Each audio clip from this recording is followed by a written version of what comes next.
मत्कुलोत्पन्नानां सर्वेषां पितॄणां नरकादुत्तेर्या प्रतिष्ठाकल्पोक्तसम्पन्नः सकलफलावाप्त्यर्थः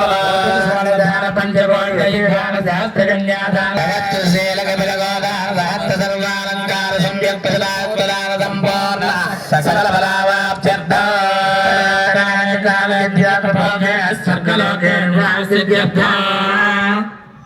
మమ అనుకోండి. జ్ఞానేంద్రియ కర్మేంద్రియ మనోబుద్ధ్యహంకారూపేణ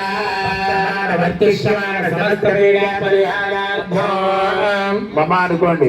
బాహ్యాభ్యంతరయోః శత్రుప్రబుద్ధేమామోద్దిశ్య క్రియమాణ కరిష్యమాణ సూచిత ఆగామ్య విచారవృత్యా సర్వో భద్రవదాన్యర్థో ప్రవర్తమానస్య మమ గృహే అనుకోండి. మమ గృహే అనుకోండి అందరూ కూడా.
హృదయం నుంచి అంటే గోల్డ్ ఏ నఖాహ ఏ వైఖానసాహ అని చెప్పబడుతుంది.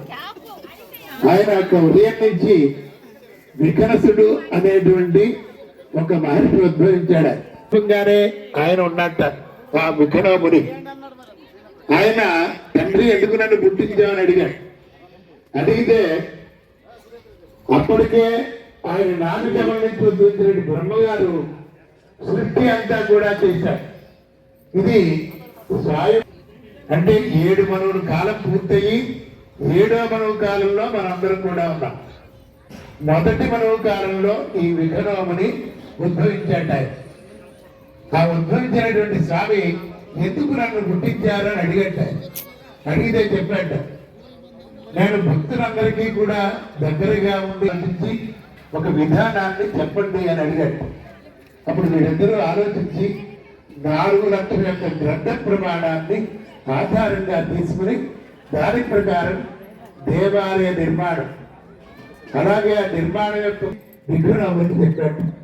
దాని మీద స్వామి ఆలయ నిర్మాణం పూర్తి చేసుకుని మనం ఈ రోజున ప్రతిష్ఠా కార్యక్రమం చేయడానికి సంకల్పం అనేటువంటి కార్యక్రమాన్ని చేసుకున్నాం. ఇప్పుడు జరిగేటువంటి విధానాన్ని కార్యం ఆపకుండా మనం ఎదరికి పెడుతూ దీనికి మనకి ఆచార్యుడు ఒకరు కావాలి. పరమాత్మ స్వామి అయితే మనందరం జీవాత్మ. ఈ జీవాత్మని పరమాత్మని ఏకం చేయడానికి ఒక ఆచార్యుడు కావాలి. ఎందుకని అంటే మనందరం కూడా ఇక్కడే కూర్చుంటాం. ఈ పూజా కార్యక్రమం సమయంలోనే మనకి ఏదో జ్ఞాపకం వస్తుంది. మర్చిపోయా ఆలోచనలు ఇక్కడే తగ్గుతాయి. ప్రధానంగా ఇప్పుడు కూర్చున్నాగా ఆలోచన మనకు వచ్చేస్తుంది. ఆలోచన వచ్చినప్పుడు దృష్టి కలుగుతుంది. స్వామి దగ్గర నుంచి అన్ని ఇచ్చేటువంటి వాడు ఉన్నా మనం ఏదో కావాలని కోరిక అనేటువంటి మనసులో ప్రారంభమవుతుంది. ఆ మనస్సును కట్టడి చేయాలంటే ఆచార్యుడు ఒకటి కావాలి. పరమాత్మ అయినటువంటి రామచంద్రమూర్తి దశరథ మహారాజుకి 60 సంవత్సరాలకి పుత్రకామెట్టి యాగం చేస్తే ఆయనకి జన్మించాడు. అలాగే ఆయన భార్య అయినటువంటి సీతా మహాలక్ష్మి జనక మహారాజుకి నాగరిశాలలో విజయనగరంలో దొరికింది. ఇది మనకు అందరికీ తెలిసినటువంటి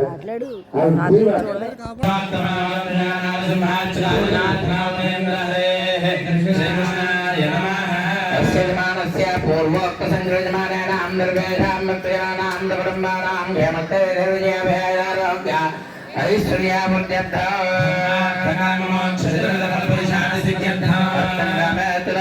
నిర్వేదాం జాతరవర్ణానాం రాజారాష్ట్రగ్రామే జమాన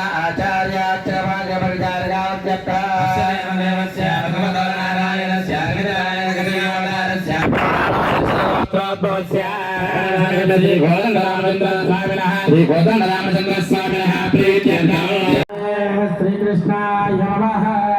ఓం మత్స్యజనాయ పూర్వోక్త సంకల్పమానేనాం ద్రవ్యేయాం భక్తజనానాం కుటుంబానాం